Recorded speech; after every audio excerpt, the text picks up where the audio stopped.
اب وہ چادر پکڑتے جب دیکھا نا حضرت نوح علیہ السلام آ رہے ہیں، انہوں نے پکڑی چادر اور اپنے منہ کے اوپر اس طرح رکھ لی انہوں نے. مقصد کیا ہوتا تھا؟ دو چیزیں بیان کی ہیں حضرت نے. حضرت نے فرمایا کہ یا اللہ اپنی انگلیوں کو کانوں میں دیتے. وجہ حضرت کہتے ود سوا یغوث یعوق نصر، جن کی تم عبادت کرتے ہو یہ کچھ نہیں کر سکتے، یہ برکتیں دینے والے نہیں ہیں، یہ معبود نہیں ہے، ان کی عبادت نہ کرو. عبادت صرف کس کی کرو؟ وہ کہتے تھے ہمارے معبودوں کی توہین کرتا ہے یہ. اس لیے جب بھی حضرت ان کی طرف آتے تھے تبلیغ کرنے کے لیے، یہ سمجھتے تھے ہمارے معبودوں کی ہوگی توہین، اور اگر ہم نے اپنے معبودوں کی توہین سنی تو ہمارے معبود ہمارے اوپر پھٹکار ڈالیں گے، اس لیے انگلیاں کانوں میں دے لیتے تھے یہ. ٹھیک ہے. اور دوسری بات یہ کہتے تھے کہ جو بندہ ہمارے معبودوں کی بزرگوں کی توہین کر رہے ہیں اس بندے کو دیکھنا بھی ہم گوارا نہیں کرتے. تو یہ جو نوح ہے یہ ہمارے بزرگوں کی کیا کر رہا ہے؟ توہین کر رہا ہے، گستاخی کر رہا ہے. لہذا ایسے بندے کے اوپر ہماری نظر بھی نہیں پڑنی چاہیے. یہ اپنے چہرے کو کیا کر لیتے تھے؟ ڈھانپ لیتے تھے. حضرت اللہ کو بتا رہے ہیں کہ یا اللہ یہ مجھ سے اس طرح کر رہے ہیں، تو میری عادات سے واقف ہے، میں نے تو کوئی کسر نہیں چھوڑی، میں نے تو دن رات ایک کر دیا. وَأَصَرُّوا وَاسْتَكْبَرُوا اسْتِكْبَارًا، اور زیادہ ضد کی انہوں نے. کیا کی؟ ضد کی. کس کے اوپر؟ شرک کے اوپر. ضد کر رہے ہیں، اناد کر رہے ہیں. وَاسْتَكْبَرُوا اسْتِكْبَارًا، اور تکبر کیا انہوں نے. تکبر کرنا. ٹھیک. یا اللہ تکبر کر رہے ہیں، یہی سب سے بڑی جڑ ہے نا تکبر. کیا خیال ہے جی؟ یہی انسان کو نیکی کے رستے پر نہیں آنے دیتی. یہ میں تکبر کس کو کہتے ہیں؟ میں، جس کو ہم عربی میں بھی کہتے ہیں انا. اس کے دل میں انا ہے، یعنی مطلب میں رکھی ہوئی ہے. ٹھیک ہو گیا. انا دیکھو یہ اللہ ہی کو سجدتی ہے. میں آپ کو بار بار کہتا ہوں میں صرف اللہ کو سجدتی ہے، تکبر صرف اللہ کو سجدتا ہے. ایک بہت بڑے اللہ والے تھے، چند سال پہلے کی بات ہے، تو واضح و نصیحت کر رہے تھے. مجلس سے کسی نے اٹھ کے سوال کیا، ایسے ہی بیٹھے بیٹھے سوال کر دیا کہ حضرت صاحب جہنم میں انسان کو کون سی چیز لے کر جائے گی؟ جہنم میں انسان کو کون سی چیز لے کر جانے والی ہے؟ تو وہ جو بیٹھے ہوئے تھے بیان کر رہے تھے، واز کر رہے تھے، انہوں نے کہا یہ سوال کس نے کیا ہے؟ تو ایک ساتھی کھڑے ہو کے کہ ماشاءاللہ، اس نے تو سمجھا کہ یہ میرا سوال بڑا پسند آیا، میں نے بڑا سوال کر دیا، جواب نہیں آئے گا.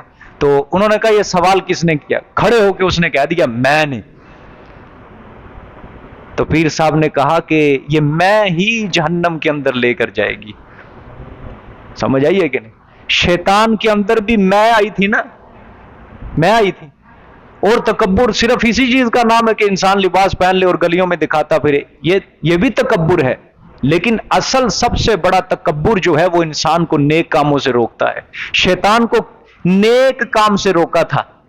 اللہ نے قرآن میں فرمایا وَاسْتَكْبَرُوا اسْتِكْبَارًا وَأَبَىٰ وَاسْتَكْبَرَ، انکار بھی کیا اللہ کے حکم کا اور تکبر بھی کیا. اللہ نے کہا سجدہ کر، اس نے کہا نہیں کرتا. اللہ نے کہا کیوں نہیں کرتا؟ اس نے کہا میں آگ سے بنا ہوں، یہ مٹی سے بنا ہے. دلیل اپنی عقل کے اوپر دے رہا ہے. اللہ نے فرمایا تیری عقل جو ہے وہ میرے حکم کے آگے نہیں چلے گی، میرا حکم تیری عقل سے بڑا ہے.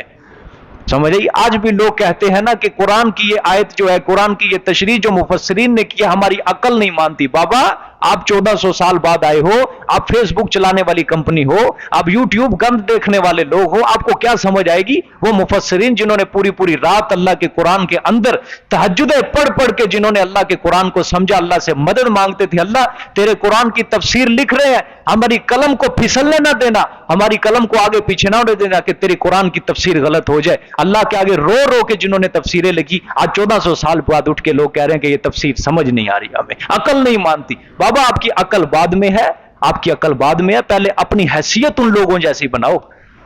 سمجھ آئی ہے؟ جس طرح وہ لوگ تھے جنہوں نے اللہ کے آگے رو رو کے سجدے کر کر کے، جنہوں نے باتیں کر کر کے اللہ کے دین کا کام کیا، پہلے ان جیسی حیثیت بناؤ پھر تنقید کرنا، اور انشاءاللہ قیامت تک تم ان جیسی حیثیت نہیں بنا سکو گے. سمجھ آ گئی ہے کہ نہیں؟ ہاں دیکھیں جی آگے. ثم انی دعوتہم جہارا، اللہ اکبر. فرمایا مگر باوجود اس تکبر کے بس نہیں کی، باوجود اس تکبر کے انہوں نے بس سے نہیں کی. ثم انی دعوتہم، پھر بھی بے شک بلاتا رہا میں ان کو برملا، یعنی ربا میری بس نہیں ہوئی اور ان کے تکبر کی بھی بس نہیں ہوئی، میں تو پھر بھی ان کو کیا کرتا رہا؟ بلاتا رہا. جہارن،